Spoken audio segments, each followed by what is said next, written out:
আজকের ভিডিওটা শুরু করছি রাস্তা থেকেই, কারণ আমরা যাচ্ছিলাম একটা বিয়ে বাড়িতে। আসলে বহু বছর পর আমি একটা বিয়ের নিমন্ত্রণ পাই, তাও বিয়েটা ছিল আমাদের এই অফিস কালিগ দিবাকরদা। আর আমাকে নিতে এসেছিল শম্ভুর সাথে, আমাদের আরও কয়েকজন কালিগ ছিল। যাই হোক, আমরা টোটো করে যাইনি, একে অপরের স্কুটি বাইকে চেপেই গেছিলাম। তারপর এদিকে মহানন্দা ব্রিজ ওভারটেক করার পর ডেস্টিনেশন ছিল চম্পাশাড়ি।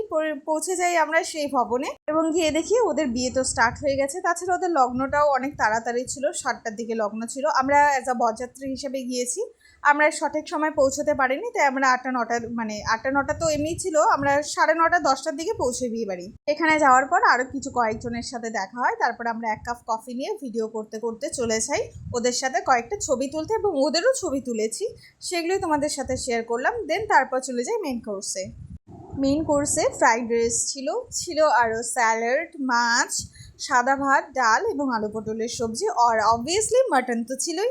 যাই হোক, আমি কিন্তু অনেকদিন পর একটা বিয়ের ইনভিটেশন পাই, আমার গিয়ে ভীষণ ভালো লাগছে। বাড়িতে হলে আরও বেশি ভালো লাগতো। তোমাদের কটা বিয়ের ইনভিটেশন হলো অবশ্যই জানিও। বাই।